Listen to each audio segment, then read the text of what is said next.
हमारे बेबी को पूरा प्रोटीन पहुंच रहा है या नहीं। मैं यहाँ बताना चाहूँगी कि जो वेजिटेरियन फूड है, दालें हैं, इन सब में amino acids and everything is there जो पूरी की पूरी प्रोटीन की केयर प्रेगनेंसी में कर सकते हैं। गर्भ संस्कार में तो ये भी बोला जाता है कि कौन फूड बना रहा है, वाइब्रेशन क्या है उस फूड की। अगर जैसे घर का कोई मेंबर एक प्रेग्नेंट लेडी के लिए फूड बनाता है तो उसकी वाइब्रेशन अलग रहती है। आप उसका ध्यान रखोगे कि ऐसी चीज़ बनाएं जो उसको पसंद हो, बच्चे को जो फ़ायदा करे। अगर वही कोई आपका कुक है या आउटसाइड फूड आप ले रहे हैं तो डेफिनेटली उसमें वो एनर्जी नहीं है। बहुत कुछ है क्या क्या करें और वर्क भी है, अब खाना कैसे खुद से कैसे बनाएं। So what is the one practice that she must do? Life is very uncertain. अब उस 9 मंथ में कोई कुछ लाइफ में कुछ अनसर्टेन हो जाता है तो बेबी पे तो उसका इम्पैक्ट होगा, but how do we undo that impact? उस चीज़ को हम कैसे रेजिस्ट कर सकते हैं? थ्योरी ऑफ एपिजेनेटिक्स होती है एक, जिसमें ये होता है कि अगर राइट एनवायरनमेंट मिलता है तो वही जीन मैनिफेस्ट होते हैं जो होने चाहिए। So basically stronger women raise stronger children. Yes. Hello everyone. So today we have Dr. Shweta Gupta, who is a renowned and experienced gynecologist who has supported many pregnant women throughout her journey and welcomed many little souls into this world. So very warm welcome, Dr. Shweta. Thank you so much. Thanks, Tamanna. So as you have supported many pregnant women throughout their journeys and you believe in Garbh Sanskar, being a medical doctor. So can you explain what is the essence of Garbh Sanskar and how it made an impact in your life? So गर्भ संस्कार, this is not a new term, मतलब हम सब लोग इस नाम से जानते ही हैं। Garbh is womb and sanskar is to impression, जो बच्चे की हैबिट्स हैं। So to educate the child in womb is called garbh sanskar. ये हमें पहले से पता है। जब भी हमारे घर में किसी को प्रेगनेंसी होती है तो बड़े लोग, एल्डरली, सब आपको इंस्ट्रक्ट करते हैं। कुछ चीज़ें एंशियंट आपको भी मालूम है कि इस टाइम पे जो भी बच्चे को हम संस्कार देना चाहते हैं तो हमारा जो वेद है, हमारी जो साइंस है, वो ये कहती है कि इस टाइम पे बच्चे का माइंड बहुत शार्प होता है। यहाँ पे क्या है कि एक तो फिज़िकल बॉडी है, एक माइंड है। इस समय जो बच्चे का माइंड है बहुत शार्प है, क्योंकि जो माइंड है या ब्रेन है वो 2 तरह से होता है। One is subconscious mind and one is the logical mind. जो सबकॉन्शियस माइंड है उसकी पावर बहुत ज़्यादा होती है।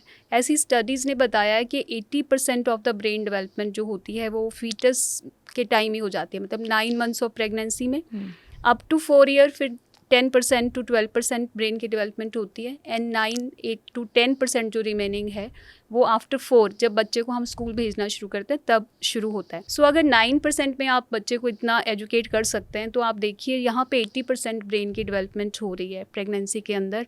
अगर हम बच्चे को एजुकेट करते हैं तो बच्चा जिस तरह से आप उसे बनाना चाहते हैं वो बन सकता है। साइंस भी ये कहती है, हिस्ट्री भी ये कहती है, बड़े बुजुर्ग हमें बताते रहते हैं। और जो मेरा अपना एक्सपीरियंस रहा है, पहले मैं एक एलोपैथिक डॉक्टर हूँ और मैंने भी कभी गर्भ संस्कार के बारे में नहीं पढ़ा था, बट ग्रेजुअली इसके कुछ जर्नल्स हैं जो हमारे पास आते रहते हैं। I started learning and reading of those journals. तो उसमें बहुत सारे इंसिडेंट्स थे। वो इंसिडेंट्स जब मैं अपने पेशेंट्स के साथ कोरिलेट करती थी तो मुझे लगता था ये बिल्कुल सही है। जैसे मैं एक इंसिडेंट्स आपको शेयर करना चाहूँगी। तो एक जो मेरी पेशेंट थी, व्हेन आई डिलीवर्ड हर, उसका जो बेबी था वो मदर की फीड को रिफ्यूज़ कर रहा था। ये बहुत ही अनयूजुअल है, यूजुअली बच्चे मदर फीड एक्सेप्ट करते हैं। Okay. वो जो बच्चा था वो अपनी मदर की फीड ले ही नहीं रहा था। अच्छा। वो बाकी सबके साथ बड़ा कंफर्टेबल था, सिर्फ मदर के साथ अनकंफर्टेबल था।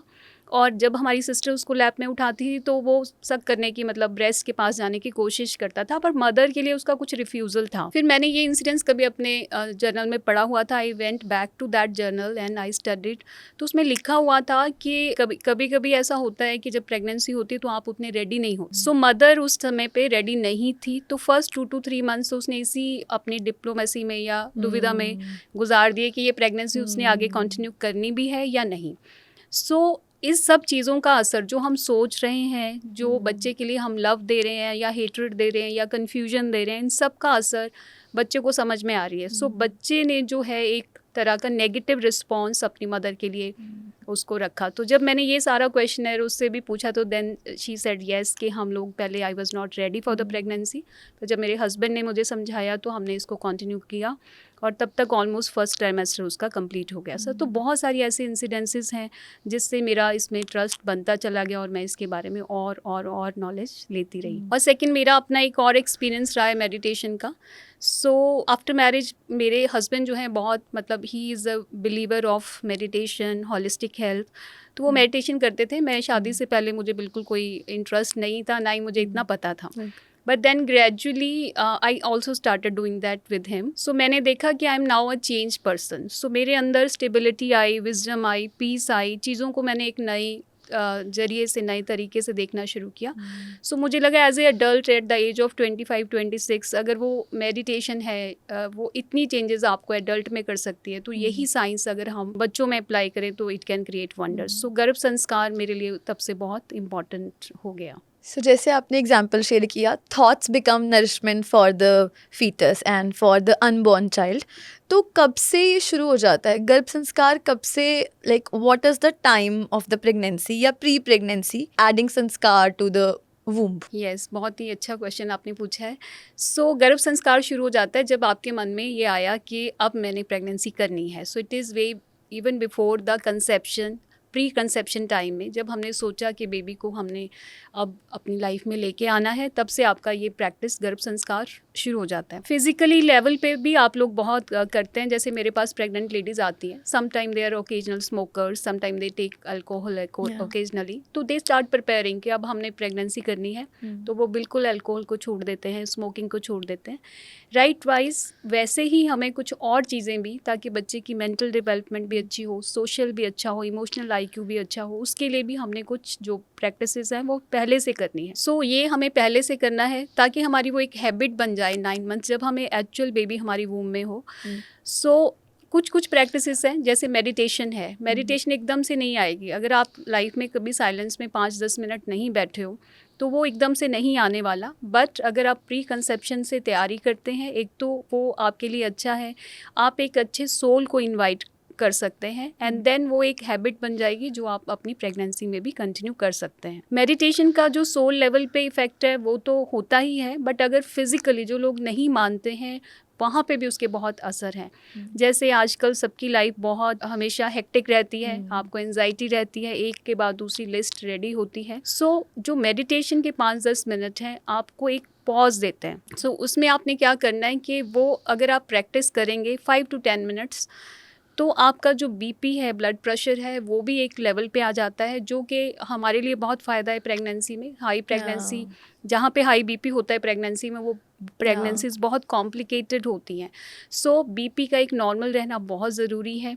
आपके बॉडी में कुछ स्ट्रेस हार्मोन्स के लेवल्स हैं जो कम होने चाहिए ताकि एक हेल्दी प्रेगनेंसी हो। सो अगर हम पहले से ये चीज़ें प्रैक्टिस करते हैं तो डेफिनेटली प्रेगनेंसी में आपको बहुत फ़ायदा होता है, फिजिकल लेवल पे भी और देन सोल लेवल पे भी, स्पिरिचुअल लेवल पे भी फ़ायदा होता है। I would like to add कि मेडिटेशन में हमने रीवायर पे बहुत बात की है and we have a full podcast कि मेडिटेशन करे कैसे। So we can go back and see कि बिल्कुल सिंप्लीफाई किया है कि how to meditate. Yes, it's very very important to learn meditation for our physical body and our baby also during the pregnancy. तो ये meditation की तो एक ऐसी हैबिट है जो आप शुरू करके हमेशा लाइफ लॉन्ग प्रैक्टिस कर सकते हैं। बिल्कुल, definitely. Also as you have said कि मेडिटेशन बहुत इंपॉर्टेंट है, what are the other practices, simple practices क्या कर सकते हैं ताकि रिचुअल ना बन के एक हम हैबिट बना लें? एक हैबिट बना सकते हैं डेफिनेटली। सो इसमें ये है कि जब भी, जैसे मैंने अभी बोला कि वर्किंग वूमेन है, टाइम किसी के पास नहीं है। सो कभी कभी तो प्रेगनेंसी भी इसी वजह से लोग डिले कर लेते हैं क्योंकि टाइम नहीं है। सो प्रेगनेंसी करने का भी और आगे बेबी के लिए भी रिस्पॉन्सिबिलिटी लेने का भी, because you are busy in your own career. So इसमें यह है कि जितना भी आपके पास समय है, इसके लिए ज़रूरी नहीं कि आप एक मंदिर में बैठें, एक स्पेशल उसमें बैठें, एक फोटोग्राफ के आगे बैठें, स्पेशल पोस्चर में बैठें। बेसिकली वो अगर आप वो नहीं कर सकते तो इसमें वैसा ज़रूरी नहीं है। आप अपने माइंड को किसी और चीज़ में डाइवर्ट कर सकते हैं। सबसे पहले तो जैसे ऑरा होता है ना, जैसे हमें सबसे पहले ये देखना है कि हमारे अंदर कोई नेगेटिविटी आ रही है। जैसे सपोज प्रेग्नेंट लेडी है, उसका अल्ट्रासाउंड होना है तो शी इज़ एंशियस नाउ कि अल्ट्रासाउंड ठीक हो, तो ये एक एंजाइटी आ गई, एक सिंपल सा है जो किसी के मन में भी आ सकता है। तो फियर फैक्टर आ गया, एंजाइटी आ गई। तो आपने थॉट्स तो आती जाती रहेंगी, और कोई भी इंसान सिर्फ पॉजिटिव थॉट्स को इनवाइट नहीं कर सकता कि मेरे अंदर जो है पॉजिटिव थॉट ही आए। नेगेटिव थॉट्स आएंगी तो ऐसे में गिल्ट में आपको नहीं रहना है, कि आपको ये गिल्टी नहीं होना कि you are not giving good environment to the baby, क्योंकि आप पॉजिटिविटी, लोग आपको इतना समझाते हैं ड्यूरिंग द प्रेगनेंसी कि आपको पॉजिटिव रहना है, but how to be positive, that is the question. So अगर नेगेटिव थॉट आती भी है तो उसमें कोई प्रॉब्लम नहीं है, बट जब आपको एक ऑरा हो गया कि नाउ यू आर एंग्शियस, सो हमने एक अवेयरनेस से अपने थॉट पैटर्न को चेंज करना है। So what we can do, हम कोई बुक पढ़ सकते हैं जिसमें पॉजिटिविटी हो, कोई हमें इंस्पायर करे, किसी की ऑटोबायोग्राफी जो इंस्पायर करे, कोई चैंट हम सुन सकते हैं, भजन, जिससे हमारा मन चेंज हो जाए, या जो हमें बहुत अच्छा या सूदिंग फील कराता है, कोई इंस्ट्रूमेंटल म्यूज़िक सुन सकते हैं, कोई चैंट या मंत्र चैंट कर सकते हैं, या कभी कभी अगर प्रेगनेंसी में आप करें गर्भ संवाद कर सकते हैं, मतलब कि आप सेल्फ टॉक कर सकते हैं। बेबी को आप अपने आगे इमेजिन करिए, और उसके साथ जैसे अगर वो आपकी लैप में हो तो आप किस तरह से उससे बात करेंगे, इस तरह इमेजिन करके अपनी लैप में अपना हाथ लगा के अपने पेट को, बेबी को लव की एनर्जी भेजिए, और उसको विजुलाइज करके आप उसके साथ बात कर सकते हैं। आप उसको बोल सकते हैं कि you are safe, I am safe, I am secure now, I am at ease now. क्या आप हमें ये प्रैक्टिस करवा भी सकते हैं at the end, like can you help with Yes, we can do a small session. Yes, there are 2-3 practices जो आप कर सकते हैं, बहुत मुश्किल नहीं है, लेकिन इसको एक हैबिट बनाने की बात है। सो सबसे इम्पॉर्टेंट है, अगर आप ऑफिस में हैं तो आप अपने कोई ऐसी बुक या ऐसा चैंट सुन लीजिए या म्यूज़िक सुन लीजिए जिससे आपका जो एंजाइटी लेवल है वो कम होना शुरू हो जाए। सो हमारे साइंस ने ये बताया है कि म्यूज़िक में भी सूदिंग पावर होती है। जो एक सॉफ्ट म्यूज़िक है वो अगर सुनेंगे तो you will definitely have the positive energy. Thoughts की आपने बात की, so this as I also see there's too much pressure in pregnancy to be positive all the time, so that becomes an added stress. वो एक extra pressure हो जाता है कि अगर कुछ हो गया लाइफ में, कोई सिचुएशन ऐसी आ गई तो कैसे उस सिचुएशन में पॉजिटिव रहें. So is it about being positive all the time in pregnancy, और अगर ऐसा नहीं है तो क्या करे कि बच्चे तक वो नेगेटिव थॉट ना जाए. सो थॉट्स तो ह्यूमन माइंड में आएंगी ही. सो ऐसी एक स्टडी है कि पूरे दिन में 80,000 to 90,000 थॉट्स आती हैं. तो 1 घंटे में 5,000 हो गई, और 1 मिनट में around 60 thoughts. It means 1 thought पर सेकेंड हमें आ रही है. सो ऐसी एक स्टडी है कि जो थॉट्स हैं वो 80% टाइम्स वो नेगेटिव थिंकिंग होती है, एंड 20% वो पॉजिटिव थॉट्स हैं, और वही थॉट्स रेपिटेटिव है. तो ये स्टडी में बताया गया कि नेगेटिव थॉट्स हम ज़्यादा सोच रहे हैं, और वही थॉट हमारी नेगेटिविटी वाली थॉट्स ही रिपीटेडली हमारे माइंड में प्ले करती जाती हैं. सो अब जो हमारा जो थॉट प्रोसेस है प्रेगनेंसी का, तो जैसे ही आपने कुछ सोचा, चाहे वो एक अच्छी चीज़ है चाहे एक बुरी चीज़ है, तो आपके अंदर एक इमोशन क्रिएट होगा. सपोज़ कोई आपकी खुशी वाली चीज़ है, तो आपके अंदर जो इमोशन हुआ वो हुआ हैप्पीनेस का. सो अब आपकी बॉडी साइंटिफिकली उसको कैसे रिएक्ट कर रही है, जो साइंस ने हमें बताया है. सो जैसे ही हैप्पी फीलिंग आई तो हमारे अंदर कुछ केमिकल जनरेट हो जाते हैं, जिसे हम हार्मोन्स कह सकते हैं. वो हर लेवल पे काम करते हैं, जैसे ऑटोक्राइन होते हैं, पैराक्राइन होते हैं, या आपको इतनी डिटेल में जाने की ज़रूरत नहीं है. बेसिकली वो हार्मोन क्या करते हैं, हमारे ब्लड के अंदर आ जाते हैं. सो 2-3 नाम बहुत फेमिलर हैं, अगर मैं लूँगी आपको पता चलेगा. तो जो हैप्पी हार्मोन्स होते हैं, खुशी वाले हार्मोन्स होते हैं, जैसे कि ऑक्सीटोसिन है, ये खुशी वाला हार्मोन है. सो आपकी बॉडी में ये पैदा हुआ, नाउ ये आपकी ब्लड सर्कुलेशन में आ गया, और इसी तरह का ये सेम ब्लड ही आप अपने बेबी को दे रहे हो. सो थ्रू द प्लेसेंटा ये सारा ब्लड बेबी के पास पहुंच रहा है, तो वो पॉजिटिव हार्मोन वाला ब्लड आपका बेबी के पास पहुंच रहा है. सो बेबी की जो सेल डिवीजन है, जो बेबी है कंटिन्यूस ग्रो कर रहा है, तो एक मिनट में, एक सेकंड में नए सेल बन रहे हैं. सो उस थॉट प्रोसेस के दौरान जो सेल बने, उस सेल्स के ऊपर जो रिसेप्टर्स बन जाते हैं, तो वो पॉजिटिव हार्मोन्स के रिसेप्टर बनेंगे. अब थोड़ी देर बाद एक नेगेटिव थॉट प्रोसेस हमारी बॉडी में आई, तो हमारी बॉडी में एंगर या फियर का एक इमोशन जनरेट हो गया. सो उस टाइम पे हमारी बॉडी में जो केमिकल्स या हार्मोन्स बने वो नेगेटिव हैं, जैसे कि एड्रेनालिन है या कॉर्टिसोल है, ये एक नेगेटिव हार्मोन्स हैं. ये भी अब आपकी ब्लड सर्कुलेशन से बेबी के पास पहुंच गए. सो उस टाइम ड्यूरेशन में जो वो रिसेप्टर्स बने उस सेल्स पे, जो उस टाइम पे बन रहे हैं, वो नेगेटिव हार्मोन्स को रिस्पॉन्ड कर रहे हैं. सो अब क्या हुआ, अब 9 मंथ्स हो गए, बेबी आ गया. सो अब बेबी की पर्सनैलिटी कैसी होगी, बेबी की पर्सनालिटी वैसी होगी जहाँ पे सम टोटल ऑफ दो सेल्स ज़्यादा होंगे। सो अगर आपने बहुत पॉजिटिव रहे अपनी दौरान प्रेगनेंसी के दौरान, तो बच्चे की जो पर्सनालिटी होगी उस तरह से होगी। बच्चा थोड़ा काम होगा, वाइज होगा, इंटेलिजेंट होगा, स्मार्ट होगा, जो पॉजिटिव चीज़ें हैं, पॉजिटिव एस्पेक्ट हैं। बट अगर नेगेटिव नंबर ऑफ सेल्स या नेगेटिव रिसेप्टर्स वाले सेल उसके पास ज़्यादा हैं तो बच्चे हाइपर एक्टिव होंगे, उनको कंसंट्रेशन में प्रॉब्लम होगी, उनको गुस्सा छोटी छोटी बात पे आ जाएगा। तो वो उसी तरह से नेगेटिविटी का पर्सनैलिटी पे आपकी थॉट का असर पड़ रहा है। सो आप जो भी थॉट आई, पॉजिटिव आई या नेगेटिव आई, आपने करना क्या है, नेगेटिव थॉट्स आएंगी और इसमें कोई गिल्टी फीलिंग नहीं है और ना ही वो कोई थॉट आपके बेबी को नुकसान दे सकती है। ओनली थिंग कि जब ये चीज़ें ऐसा हो रही हैं तो हम अपनी अवेयरनेस से अपना थॉट प्रोसेस चेंज करने की कोशिश करेंगे। जैसे हमने पहले बात की है कि हम उस टाइम पे ये जो टूल्स हैं उनको यूज़ कर सकते हैं सो दैट हम अपना थॉट प्रोसेस चेंज कर सकें। सो थॉट्स का एक सही डायरेक्शन देना प्रेगनेंसी में अपने बच्चे की पर्सनालिटी को सही डायरेक्शन देने के बराबर है। सो थॉट्स का बहुत बड़ा इम्पॉर्टेंट रोल है। बिल्कुल।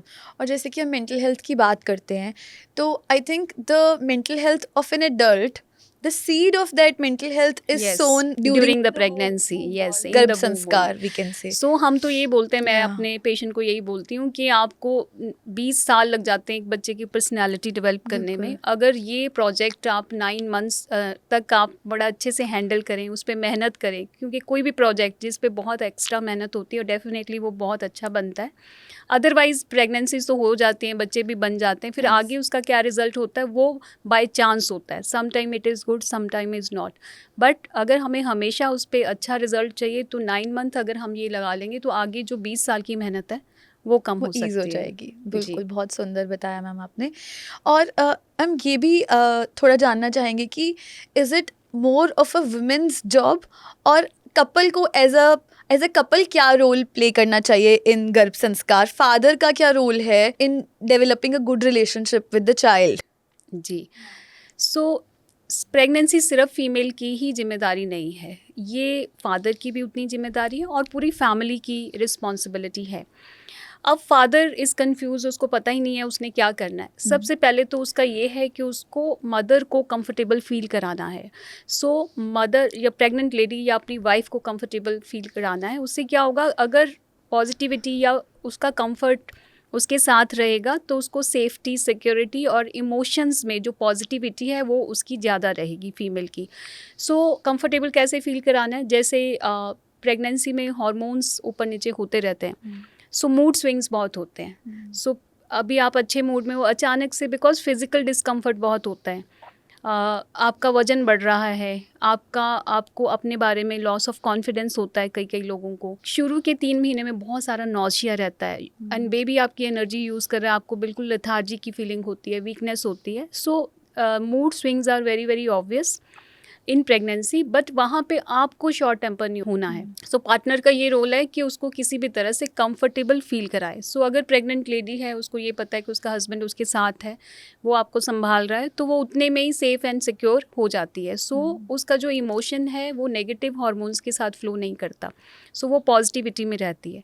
और आप जो है टॉक कर सकते हैं अपने बेबी के साथ, जैसे कोई भी 5 मिनट आप लेके अपने बच्चे को कोई स्टोरी टेलिंग कर सकते हैं, जिससे आपका कनेक्ट बनेगा आपके बच्चे के साथ। मदर को भी अच्छा लगेगा कि सब लोग उसके बच्चे की तरफ और उसकी तरफ ध्यान दे रहे हैं, तो इमोशनल स्टेबिलिटी आती है अगेन, एंड बेबी के साथ आपका एक लिंक बनता है। अगर आप ये प्रैक्टिस करेंगे तब आप देखेंगे कि जब बच्चा बाहर आता है तो उसको वो आपकी वॉइस पहचानता है बहुत अच्छे से। अभी तो वो सिर्फ मदर की वॉइस ही पहचानता है। अब अगर मदर, सबसे पहली जो वॉइस मदर की वो रिकॉग्नाइज़ करता है वो मदर की हार्ट बीट होती है। आपने बहुत देखा होगा कि जैसे ही हम बच्चे को उठाएं, बच्चे अगर क्राई करते हैं और मदर अपनी चेस्ट से लगा ले तो इमीडिएट बच्चे चुप हो जाते हैं। सो बिकॉज बच्चा उस आवाज़ को पहचानता है। सो ऐसे ही अगर आप उनके साथ मेडिटेशन भी कर सकते हैं अपनी वाइफ के साथ बैठ के, तो इससे उसका शेड्यूल भी अच्छा होगा, डिसिप्लिन आएगा, और बच्चे को आप जब पॉजिटिव रेज भेजते हैं तो बच्चे की ब्रेन डेवलपमेंट भी अच्छी होती है। तीसरा, माइंड शार्प करने के लिए हस्बैंड वाइफ बैठ के कुछ पजल्स वगैरह सॉल्व कर सकते हैं। तो ऐसा बोला गया है कि साइंस ने बोला है कि अगर हम इस तरह की एक्टिविटीज़ ड्यूरिंग द प्रेगनेंसी ज़्यादा करते हैं तो बच्चे का माइंड जो है वो शार्प होता है। सो अकेले करने से अच्छा है अगर आप दोनों करें, तो इससे मदर एक डिसिप्लिन में उसको करेगी और आप इसको एन्जॉयमेंट की तरह भी कर सकते हैं, और बच्चे के ऊपर भी, आपके बच्चा जो दोनों का है उस पर बहुत अच्छा इम्पैक्ट आएगा. And the child will feel more connected to the father more connected also. to the father. So father recognize करेगा बेबी उसकी अपने फादर की वॉइस को, और वो आपके पास भी उतना ही सेफ एंड सिक्योर फील करेगा जब वो बाहर आएगा. So not only the mother, so father का रोल भी बहुत बहुत इम्पॉर्टेंट है. बिल्कुल बिल्कुल. और ये सारा जब सेफ्टी एंड सिक्योरिटी की फीलिंग बेबी को होती है तो उसकी पर्सनालिटी भी उसी तरह से डेवलप होती है. So it is more intelligent and wise personality when the father participates in all these activities. Right, right. And how does the environment play the role? It is a book. There's a book called Secret of an Unborn Child. Yes. है ना? तो उसमें मैंने पढ़ा था कि जो babies जो होते हैं वो कॉयल रैप कर लेते हैं अपने अराउंड समटाइम्स, है ना? Because sometimes the environment is very negative and baby doesn't want to come out, so and they wrap themselves around the coil. So what is the a sense of it? Yes, देखो कोई भी नया मेहमान आता है अगर हमारे घर में, तो डेफिनेटली उसके लिए कुछ तैयारी लगती है. हम खाना भी अच्छा बनाएंगे, घर को भी साफ़ रखेंगे, तब ताकि आने वाले गेस्ट को एक अच्छी पॉजिटिव वाइब आपके घर से आए और उसको अच्छा लगे. अब अगर मेहमान को ये फील हो गया कि मेरी तो वहाँ पे कोई रिस्पेक्ट होने वाली नहीं है, तो वो घर उसके लिए अच्छा नहीं है. जो उसने चॉइस कर ली, ऐसा बोला जाता है कि जब सोल जो है एक गर्भ में आने से पहले पेरेंट को डिसाइड करती है, मदर को डिसाइड करती है, तो उसने उस टाइम पे गलत चॉइस कर ली. बट अभी उसको आने के बाद ऐसा लगा कि मेरा यहाँ पे कुछ नहीं होने वाला. Basically soul comes to develop itself, तो वो अपनी डेवलपमेंट के लिए आती है, कोई लेसन सीखने के लिए होता है ये और बहुत डीप बातें हैं. तो अगर उसको ऐसा एक बार भी लगा या बार बार ये लगा कि यहाँ मेरा कुछ नहीं होने वाला, जैसे कि नेगेटिविटी है, I am not welcomed into this family, so कि I am not going to get anything out of this after coming into the body या after arriving in this house. So आपके झगड़े हो रहे हैं हस्बैंड वाइफ के, आपके arguments होते हैं, फैमिली मेम्बर्स आपका ध्यान नहीं रखते, नेगेटिविटी बहुत ज़्यादा है, एंजाइटी आपकी, हमेशा आप एंजाइटी में रहते हो, फियर में रहते हो, एंगर में रहते हो, हेट्रेड इज़ अनदर इमोशन. सो ये सारा केमिकल, अगर इतना नेगेटिविटी वाला केमिकल बेबी के पास पहुंचता है तो बेबी अंडरस्टैंड करता है इस बात को कि यहाँ पे एटमॉस्फेयर ठीक नहीं है. सो ऐसे हमारे साथ भी बहुत सारे इंसिडेंट्स ऐसे होते हैं कि एवरीथिंग इज़ ओके, आपका अल्ट्रासाउंड ठीक है, आपके parameters, blood pressure, sugars, everything is okay. Again बच्चे के अंदर से धड़कन नहीं मिल रही, बीच में कुछ हो गया है कि हम उसको बोलते हैं इंट्रा यूट्राइन डेथ हो गया. सो बच्चे की अब हार्ट बीट नहीं है because baby has planned exit, कि उसको नहीं आना अब इसमें. सो इस तरह की चीज़ें भी होती हैं. आपने भी सुनी होंगी कि कुछ भी नहीं मिला, ना कुछ भी ज़्यादा नहीं था, आज तो सब कुछ ठीक था, अगले दिन ये क्या हो गया. सो ऐसे वंस इन अ वाइल जो इस तरह के एपिसोड्स हैं ये होते रहते हैं, which is not that common, but ऐसा है कि ये हो जाता है. सो कभी कभी 5-6 महीने में आपको इस तरह से मिलता है. जो शुरू के 3 मंथ्स हैं उसमें तो बहुत ऐसा कॉमन है कि जब आप अल्ट्रासाउंड कराएं हार्ट बीट आ जाती है, फिर अगेन अगले 2 वीक्स पे हार्ट बीट चली जाती है. सो ऐसा हम उनको बोलते हैं कि 20 से 30% तक हो सकता है विदाउट नोइंग एनी रीज़न. सो वो यही होता है कि अगर बेबी को ऐसा लगता है कि एनवायरनमेंट इस घर का ठीक नहीं है, यहाँ पे नेगेटिविटी बहुत ज़्यादा है, तो baby can wrap a coil around and they can plan exit. So without any scientific reason, every hormone, everything is otherwise normal. And ऐसा कभी कभी 8th-9th month में भी होता है, जो काफ़ी कम है, लेकिन फर्स्ट के 3 months में जब हार्ट बीट आने के 2-3 हफ्ते में हार्ट बीट का जाना is quite common. Right. So environment plays a huge role. Yes, environment plays a huge role. And everybody has to participate. जिसमें जितना जिसका रिलेशन है, मदर है, फादर है, दादा दादी हैं, घर में जितने भी लोग हैं, सब चीज़ का उस पर इम्पैक्ट आता है. Before the child is born, that mother is to be taken care of. Yes. So basically the mother is the center of the attention. So अगर mother को attention मिलेगी तो it would go to the child. Yes. Right. So mother के लिए एक अच्छा atmosphere उस घर में होना चाहिए, पॉजिटिविटी का, और उसका पूरा ख्याल रखा जाना चाहिए, फिज़िकल हेल्थ का, मेंटल हेल्थ का, इमोशनल हेल्थ का. देन ओनली आप एक बहुत ही हेल्दी बेबी प्रोड्यूस कर सकते हैं. Or like what are the other practices that a woman can do for the spiritual and emotional development of a child? Spiritual development के लिए तो देखो मेडिटेशन है. Meditation is the highest form when you can make your self a spiritual being and your growing baby as a spiritual being. So meditation ये नहीं है कि आप अपने मन को वेकेंट कर लेंगे, आंखें बंद करके बैठ जाएंगे. Meditation is the purity of the emotions. So जितने इमोशंस आपके प्योर होंगे, पॉजिटिव होंगे, उतना ही आपका बेबी स्पिरिचुअल होगा. जैसे उस तरह के जो भी चीज़ हम अपने बच्चे में देना चाहते हैं, वो सीड हमें मदर को खुद प्रैक्टिस करना पड़ेगा. सिर्फ मदर को या फादर को भी. जैसे हमने पहले डिस्कस किया कि मेडिटेशन करनी है तो दोनों को करनी है. उसका इम्पैक्ट ज़्यादा है as compare to the if the mother is doing single handedly. So अब जो सीड है, सपोज मेरे को चाहिए कि मेरा बच्चा बहुत स्पिरिचुअल हो, सो मुझे उस तरह की प्रैक्टिस खुद करनी पड़ेगी. तो कुछ इमोशन जैसे कि बहुत प्योर इमोशंस हैं, जैसे लव का इमोशन है, सो मेरे को अपने अंदर वो लव का इमोशन फ्लो करना होगा.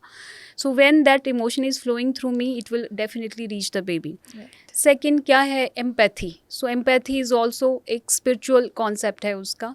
सो एम्पैथी के लिए आपको खुद एम्पैथेटिक बनना पड़ेगा. सो इफ़ यू प्रैक्टिस एम्पैथी कि आप जो जिन लोगों के साथ भी आपके आसपास हैं, वो आप उनके साथ कैसा आपका व्यवहार है, आप कैसे उनको ट्रीट करते हो. So if you are very empathetic, अगर आप उस लेवल पे अपने आप को प्रैक्टिस कर सकते हैं तो डेफिनेटली ये सारी चीज़ें ऑटोमेटिकली बच्चे में ये सारी चीज़ें आ जाएंगी. So mother and father has to undergo that practice, जो भी वो आप अपने बच्चे को बनाना चाहते हैं.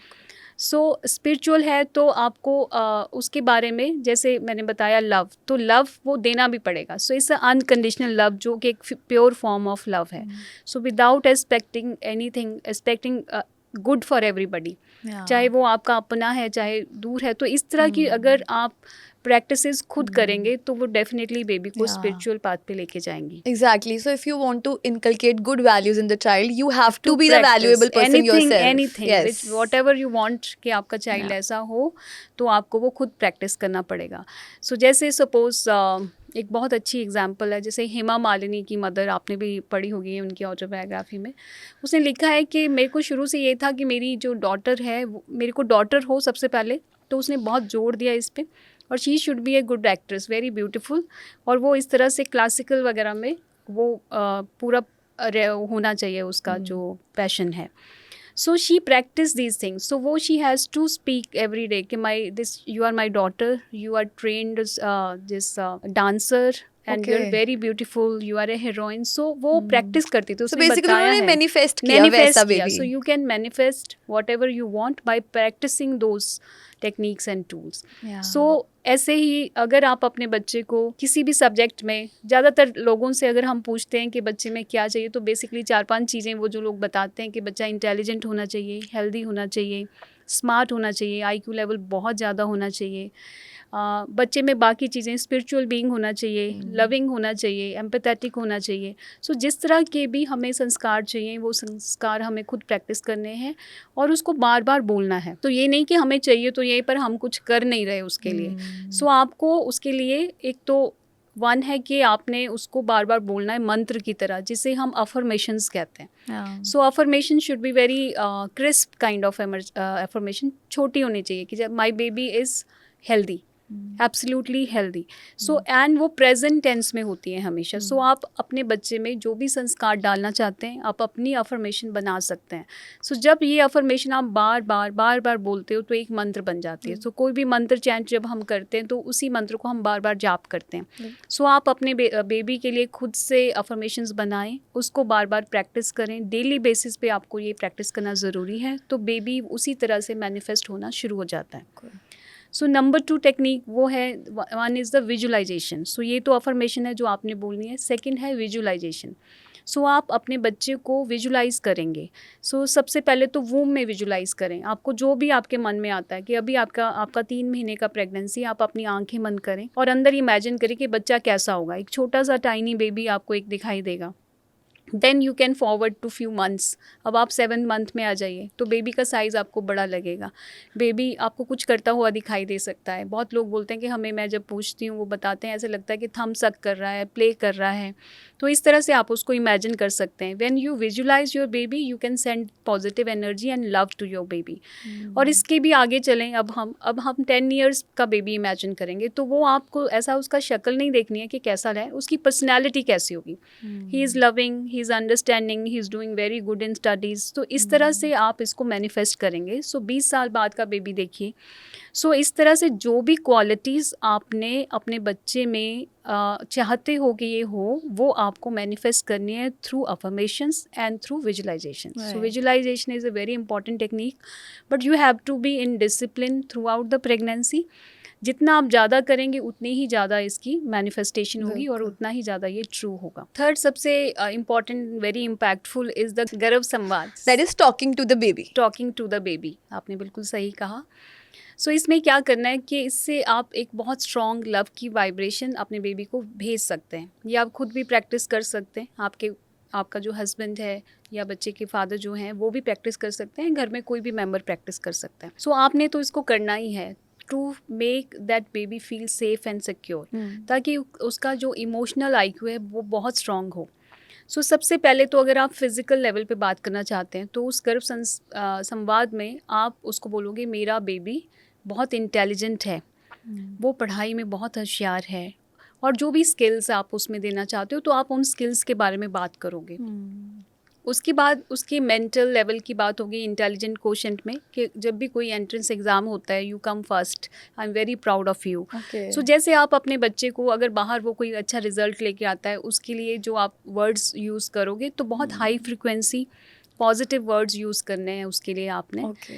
एंड तीसरा जो है सोशल डेवलपमेंट का, कि तुम्हारा रिलेशन फैमिली मेम्बर्स के साथ बहुत अच्छा है, तुम्हारा सोसाइटी में बहुत अच्छा नाम है, तुम सोसाइटी के लिए बहुत अच्छी काम कर रहे हो, सब लोग तुम्हारी प्रेज़ करते हैं। मुझे इस चीज़, जब मेरे तुम्हारे बारे में ये प्रेज़ होती है तो मुझे बहुत अच्छा फ़ील होता है, मैं तुम्हें बहुत आशीर्वाद देती हूँ कि तुम इस तरह से तरक्की करो। तो इस तरह की टॉक जो है उसको सोशल लेवल पे की जा सकती है। और स्पिरिचुअल लेवल पे तो अगेन कि तुम मेडिटेशन करते हो, your decision making is wise, आप बहुत अच्छे डिसीजन लेते हो, आप किसी भी सिचुएशन को एकदम से रिएक्ट नहीं करते, you take your own time and you respond to the situation. तो ऐसे बच्चे में कौन सी क्वालिटी डेवलप होगी? To respond the situation rather than reaction. So इस तरह से आप गर्भ संवाद में जो भी मैसेज या जिस तरह से आप उसको बनाना चाहते हो, you have to write it on a paper and you have to repeat it again and again. So basically जो सबसे बेस्ट टाइम है, एक्चुअली ये जो सारी इन्फॉर्मेशन है हमने बेबी के सब कॉन्शियस माइंड में देनी होती है। हमारा अपना भी सब कॉन्शियस माइंड जो है वो सबसे ज़्यादा एक्टिव होता है when we are in the transition of the sleep. Like जब हम सोने जा रहे हैं, सोने से एकदम पहले और सुबह उठने से पहले, तो subconscious mind is most active. So उस टाइम पे ये अफर्मेशंस करिए, आपका सबकॉन्शियस माइंड भी ये मान लेगा। बेबी का सबकॉन्शियस माइंड तो ऑलवेज एक्टिव, बिकॉज उसका तो अभी लॉजिकल माइंड बना ही नहीं है। सो ये सब चीज़ों को बार बार बोलने से उसका जो ग्रैस्प है बहुत स्ट्रांग होगा। एक बार जो भी बात सबकॉन्शियस माइंड उसको मान लेता है तो वो मैनिफेस्ट हो जाती है। सो इसके लिए आपको उसको रेपिटिशन देनी होगी। सो गर्भ संवाद जो है एक बहुत अच्छी टेक्निक है जिससे आप अपने बच्चे को उस तरह के संस्कार दे सकते हैं। सो कुछ जनरल क्वेश्चंस जो पेशेंट्स आपसे पूछते हैं, आप उनके बारे में बताना चाहेंगे? Because you have been with pregnant women all the time, so they must be asking some questions. So what are the most asked questions from you?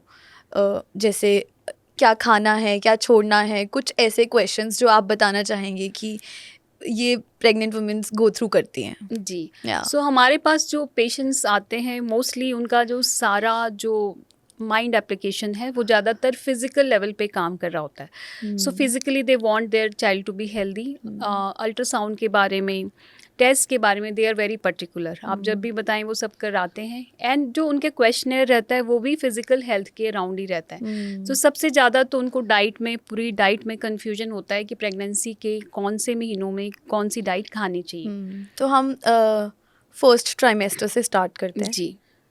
First trimester में क्या नहीं खाना चाहिए और what is the most needed dietary supplements? जी। So सबसे पहले तो जो भी आप खाएं वो फ्रेश होना चाहिए। So food should be very fresh, क्योंकि उस फूड की एनर्जी बहुत अच्छी होती है जब आप फ्रेश खाते हैं। कई बार जो बना हुआ फूड है जो आप रेफ्रिजरेटर में रखते हैं फिर उसको माइक्रोवेव करते हैं, तो उससे क्या होता है जो फूड का एनर्जी है और जो आप और साइंस के लेवल पे जो विटामिन्स हैं या मिनरल्स हैं वो कम हो जाते हैं। तो वही अगर आप फूड प्रेग्नेंट लेडी खाएगी तो डेफिनेटली उसको उतनी एनर्जी नहीं मिलेगी. सो सबसे पहले तो उतना ही खाना बनाइए जो एक टाइम पे कंज्यूम हो जाए. तो food should be fresh. Second, ऐसा एक वाक्य है कि जैसा अन्न वैसा मन. सो आपने अपने मन को खुशी देनी है तो अन्न का बहुत बड़ा रोल है. और प्रेगनेंसी में तो डाइट का बहुत ही इंपॉर्टेंट रोल है, क्योंकि इसी से ही सारा बेबी बनता है, क्योंकि आपकी रिक्वायरमेंट बेबी को बनाने के लिए फूड की बढ़ जाती है. सो पहले 3 महीनों की अगर बात करें, उस टाइम पे कुछ हार्मोन जो नए नए बने हैं अभी प्रेगनेंसी की वजह से, उसकी वजह से बहुत सारा नौशिया होता है. और कभी कभी वॉमिटिंग होती है और आपका खाने को मन नहीं करता. तो ऐसे में ये है कि आपको एनर्जी बहुत चाहिए होती है, क्योंकि बेबी इज़ ग्रोइंग. बेबी के सेल बहुत तेज़ी से मल्टीप्लाई हो रहे होते हैं, तो उसको एनर्जी चाहिए होती है. सो यहाँ पे आप किसी भी तरह की डाइट जो आपको सूट करती है, कार्बोहाइड्रेट रिच डाइट भी हम 3 महीने में ले सकते हैं. यहाँ हार्मोन्स की वजह से एपिगेस्टिक बर्निंग होती है, एसिड होता है आपकी टमी में. तो आपको क्या करना है कि थोड़ा खाना है एक बार में. सो बेसिकली रूल इज़ कि portion should be less but the number should be more. So every 2 hourly आप लें, 7 से 8 बार आपको खाना है, बट छोटे छोटे पोर्शंस में. और जिस तरह से आपको डाइजेस्ट कर पा रहे हैं. If it is a solid food then it's okay. आपको सॉलिड फूड डाइजेस्ट नहीं होता, आपको हार्टबर्न ज़्यादा रहता है, एसिडिटी ज़्यादा होती है, क्योंकि जो सॉलिड फूड है उसको 2 से 3 घंटे लगते हैं आपकी टमी को आगे मूव करने के लिए. तो you can go on semi solid diet. So आप दलिया खा सकते हैं, वेजिटेबल्स डाल के खिचड़ी खा सकती हैं, शेक्स ले सकती हैं. तो वो जो ट्रांजिएंट टाइम है उसका 1 से 2 घंटे रहता है सेमी सॉलिड का. और वो भी आपको अगर डाइजेस्ट नहीं हो रहा तो you can even take liquids. तो लिक्विड्स क्या है, आधे घंटे में आपको आपका टमी ठीक हो जाता है, तो आपको नौशिया की फीलिंग कम होती है. तो basically you have to take again and again in small portions and energy rich. So carbohydrate rich आपको लेना है. सो फर्स्ट 3 मंथ्स में एनर्जी की रिक्वायरमेंट बहुत ज़्यादा है और खाना आपको ज़्यादा खाना है. नौशिया की वजह से इनटेक कम होता है. तो बहुत सारे लोग जब हम टैबलेट्स देते हैं तो घबरा जाते हैं कि ये दवाई बच्चे को सूट करेगी कि नहीं. सो वो जो भी डॉक्टर आपको मेडिसिन दे रहा है वो बिल्कुल उस पर बहुत सारी स्टडीज़ हो चुकी होती हैं कि ये सेफ़ है, तभी वो मेडिसिन आपको प्रिस्क्राइब की जाती है. तो you can take the help of that medication. तो आपका नौशिया सेटल होगा, आप अच्छे से खा पी पाएंगे और एनर्जेटिक रहेंगे. बिल्कुल बिल्कुल. So moving on to second trimester. हाँ, second and third trimester both. यहाँ पे क्या है कि अब काब की इतनी ज़रूरत है लेकिन इतनी नहीं है. यहाँ पे अब बेबी फॉर्म हो चुका है. सो 12 से 14 हफ्ते तक हमारा पहला ट्राइमेस्टर चलता है. 14 to 28 वीक्स तक अगर हम देखें तो वो सेकेंड ट्राइमेस्टर है, and 28 week onward up to 43rd है. तो एक बार बेबी बन गया जहाँ पे एनर्जी ज़्यादा है, उसके बाद बेबी के सारे जो ऑर्गन्स हैं वो डिफाइन हो जाते हैं, and then baby has to grow in size. तो आपकी जो रिक्वायरमेंट है प्रोटीन्स के लिए वो बहुत ज़्यादा बढ़ जाती है.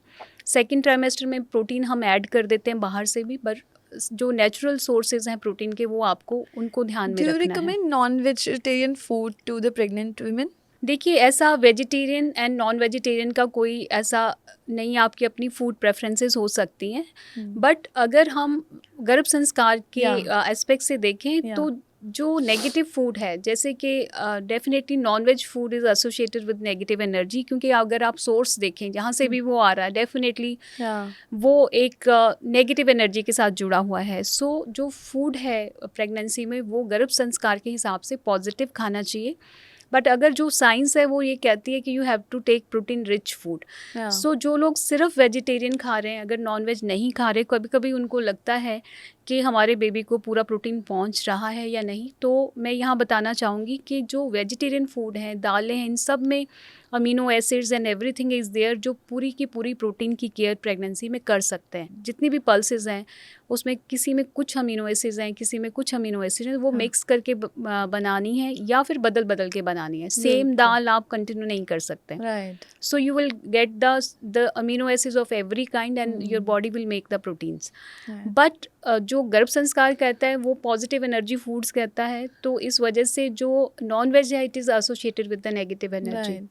इवन सो आप उसको अवॉइड डेफिनेटली. एग है या जो भी एनिमल सोर्स है हमारा, सो वो उसको अदरवाइज अवॉइड कर सकते हैं because it carries negative energy. गर्भ संस्कार में तो ये भी बोला जाता है कि कौन फूड बना रहा है. सो Yeah. वाइब्रेशन क्या है उस फूड की. सो अगर जैसे घर का कोई मेंबर एक प्रेग्नेंट लेडी के लिए फूड बनाता है तो उसकी वाइब्रेशन अलग रहती है. सो आप उसका ध्यान रखोगे कि ऐसी चीज़ बनाएं जो उसको पसंद हो, बच्चे को जो फ़ायदा करे. अगर वही कोई आपका कुक है या आउटसाइड फूड आप ले रहे हैं तो डेफिनेटली उसमें वो एनर्जी नहीं है. सो एनर्जी का बहुत रोल है गर्भ संस्कार में कि किस तरह का. सो फूड की energy is very very important. ऐसा भी बोला जाता है कि जब भी आप प्रेग्नेंट लेडी के लिए फूड बनाएं तो पीछे से कुछ आप एक वजन वगैरह भी या चैंट्स या कुछ मंत्रास भी प्ले कर सकते हैं. सो उसकी एनर्जी भी उस फूड में आती है. सो बना कौन रहा है, किस किस उसका आपका मानसिक लेवल उस पे क्या है, लव का उसमें एंगल है, तो ये सारी चीज़ें एक डेफिनेटली इसका ज़्यादा अच्छा असर होता है. जैसे आपने बहुत सारी प्रैक्टिसेस बताई और बहुत सारे रिचुअल्स बताए. So what is the one practice which is must do for healthy mental development of a child? मतलब इन सभी प्रैक्टिसेस में से अगर आप कोई एक प्रैक्टिस, बेस्ट प्रैक्टिस रिकमेंड करोगे, because may be sometimes women feel overwhelmed कि बहुत कुछ है, क्या क्या करें, और वर्क भी है, अब खाना कैसे खुद से कैसे बनाएं. So what is the one practice that she must do? So, one practice this pregnant lady must do is the flow of right kind of emotions in your body. So वो आप अगर अवेयरनेस से करते हैं so baby तो आपका अच्छा बनेगा ही बनेगा. तो उसमें जब भी नेगेटिव थॉट्स तो आएंगी, बट अगर नेगेटिव थॉट्स जैसे ही आती हैं, if you have the capability of changing into something positive thought, so this is must. So everything is with the emotions. Right. So emotions has a very big role to play in developing baby's personality. So if you keep those emotions under control, definitely the baby is going to be very healthy. और अगर कोई negative circumstance create हो जाता है during pregnancy, this is my personal question, मतलब जैसे fears होते हैं ना बहुत सारे वुमेन को कि अब सिर्फ ये 9 मंथ की विंडो है और लाइफ इज़ वेरी अनसर्टेन. अब उस 9 मंथ में कोई कुछ लाइफ में कुछ अनसर्टेन हो जाता है तो बेबी पे तो उसका इम्पैक्ट होगा, but how do we undo that impact? Okay. तो मतलब उस चीज़ को हम कैसे रेजिस्ट कर सकते हैं? जी. सो देखो, अगर आप पॉजिटिव हो प्रेगनेंसी में, डेफिनेटली पॉजिटिव फ्लो है तो रिसेप्टर्स उस काइंड के ज़्यादा बनेंगे. अब कोई ऐसी सिचुएशन हो गई, सो जो नेगेटिव इमोशन आप थ्रू आउट द प्रेगनेंसी किसी भी वजह से वो आपका हो गया, तो डेफिनेटली बेबी की पर्सनालिटी में वो नेगेटिव असर आएगा. बट जैसे ही एक ह्यूमन बीइंग है, वो एक आया तो कुछ संस्कार आप लेके आते हो. ऐसे ही एपिजेनेटिक्स भी होती है कि कुछ जीन जो हैं, जीन्स फादर के और मदर के सब बच्चों में सेम जाते हैं, बट कुछ हर बच्चा डिफरेंट है, इवन सिबलिंग्स डिफरेंट होते हैं. सो थ्योरी ऑफ एपिजेनेटिक्स होती है एक, जिसमें ये होता है कि अगर राइट एनवायरनमेंट मिलता है तो वही जीन मैनिफेस्ट होते हैं जो होने चाहिए. सो अब बेबी बाहर आ गया, you were in the negative phase through out the 9 months, now baby is out, but उसको फिर अगर आप पॉजिटिविटी का एनवायरनमेंट देंगे तो उसी तरह की हैबिट्स आप उसमें इनकल्टेट कर सकते हैं. लेकिन डेफिनेटली उसमें आपकी मेहनत ज़्यादा लगेगी as compare to the person. यहाँ पे वो प्रेगनेंसी से ही वो सीड लेके आया है. So you can, environment definitely plays a role.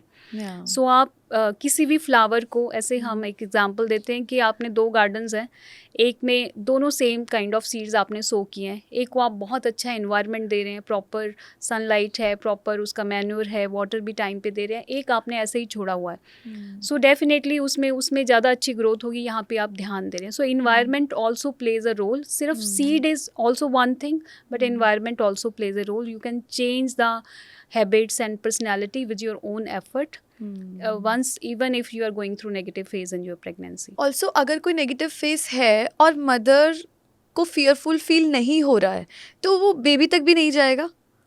मतलब it depends on the mother resilience. मतलब मदर की रेजिलियंस और डिटर्मिनेशन पे डिपेंड करेगा कि वो चाइल्ड तक जाता है कि नहीं. अगर कोई भी ऐसा कोई एपिसोड हुआ या ऐसा इंसिडेंस हुआ कि यहाँ पे वो नेगेटिव इंसिडेंस है, घर में हुआ, now mother is not feeling any kind of negativity, तो बेबी के पास वो नहीं पहुंचेगा. बेबी के पास पहुंचने का only mother is the connection. So if the emotion created in the mother is negative, then only it will reach the baby.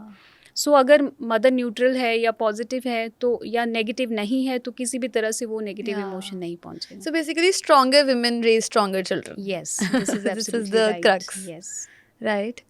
सो आपने हमें बताया कि आप हमें प्रैक्टिस कराएंगे for the viewers who are maybe planning or maybe in the phase of pregnancy who can make use of this meditation, you know. सो जितनी भी pregnant ladies इस पॉडकास्ट को देख रही हैं वो इसको रिकॉर्ड कर सकती हैं या सीख सकती हैं और ख़ुद प्रैक्टिस कर सकती हैं. सो आपने करना क्या है, जस्ट रिलैक्स होके बैठना है. आप अपना आराम से बैठिए किसी भी पोजीशन में. आप क्रॉस लेग्स बैठ सकते हैं, सोफ़ा पे बैठ सकते हैं, चेयर पे बैठ सकते हैं, बेड पे बैठ सकते हैं. Just relax yourself. आंखें बंद करेंगे. उसके बाद आपने एक डीप इंस्पिरेशन लेनी है. सांस को अंदर खींचेंगे, सांस को बाहर करेंगे. Another inspiration. हर बाहर जाती हुई सांस आपके अंदर से नेगेटिविटी को बाहर लेके जा रही है. आप ऐसा सोचते हुए सांस को लेंगे. जैसे ही आप सांस लेते हैं आपकी बॉडी रिलैक्स फील कर रही है. आपके पैर रिलैक्स हो रहे हैं, आपकी लेग्स, थाइस रिलैक्स कर रही हैं, abdomen, back, you are feeling lighter, you are feeling positive. अब आप अपनी नेक तक लाइट महसूस कर रहे हैं. Now the lightness is increasing to your face and now head. So आपकी बॉडी इस वक्त पूरी तरह रिलैक्सेशन में है. अब आप इमेजिन करें कि एक गोल्डन लाइट ऊपर से आपके ऊपर आ रही है. गोल्डन लाइट आपके सिर को टच कर रही है. धीरे धीरे आपको फेस पे ये ट्रैवल करते हुए आपके चेस्ट पे, हार्ट में ये जा रही है. ये लाइट गोल्डन है, फुल ऑफ पीस है, फुल ऑफ लव है. बहुत ही ब्यूटीफुल लाइट है. एक सूदिंग एक्सपीरियंस आपको दे रही है. Now this light is entering into your womb, जो आपकी यूट्रस को, जो आपके वूम्ब को पॉजिटिविटी एंड लव से भर रही है. यहाँ पे आप अपने बच्चे को देखते हैं. सोल टू सोल आप उससे कनेक्शन बनाते हैं. आपका बेबी, जैसा भी आप उसे इमेजिन करें, उसको इमेजिन करें. बेबी का जो एब्डोमेन है वहाँ पे एक अम्बिलिकल कॉर्ड लगी हुई है. उसका दूसरा हिस्सा आपकी यूट्रस के साथ अटैच्ड है. एक बहुत ही loving energy in the form of blood from you to your baby is going. आप उसको देख के बहुत खुश हो रहे हैं. आपका बेबी हंस रहा है, खेल रहा है. आप अपनी लव की एनर्जी उसे भेज रहे हैं. अब आपने उसको अपने हाथों में लिया है. आप उसे कह रहे हैं कि आपका बहुत बहुत शुक्रिया, तुमने मुझे एज ए मदर चूज़ किया. मैं बहुत खुश हूँ. मैं बहुत अपने आप को ऑनर्ड फील कर रही हूँ. मैं तुम्हारी तैयारी में लगी हूँ. मैं उन 9 मंथ्स की कंप्लीशन की वेट कर रही हूँ जब तुम वोम से निकल कर मेरे लैप में आओगे. मैं बहुत लकी हूँ कि तुम मेरी ज़िंदगी में आ रहे हो मेरा बेबी बन के. सो थैंक्स करिए और अपने बच्चे को बोलिए कि तुम हमेशा सेफ़ हो, तुम बहुत हेल्दी हो, तुम स्वस्थ हो.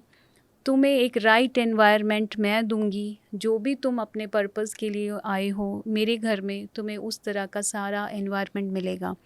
मैं और आपके पापा, आपके दादा दादी, ये सब आपका बेसब्री से इंतज़ार कर रहे हैं.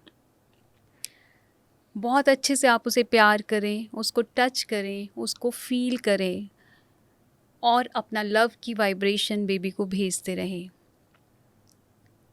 अपने बेबी को अपनी चेस्ट से लगाएं,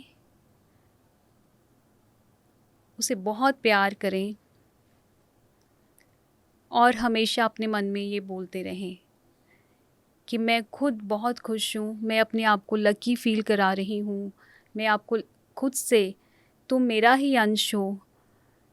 तुमने मुझे मदर चूज़ करके मुझे इतनी इज्जत और मान दिया है. Send this energy to your baby. Say these lines again and again. बहुत प्यारा सा आपको उसका रूप, आपसे आई टू आई कांटेक्ट करने की कोशिश करें आप अपने बच्चे के साथ. बच्चा स्माइल कर रहा है, कुछ हाथ पैर को हिला रहा है, वो कुछ रिस्पॉन्ड कर रहा है आपको. आप उसे देखिए, उसे प्यार भेजिए, बहुत खुश होइए.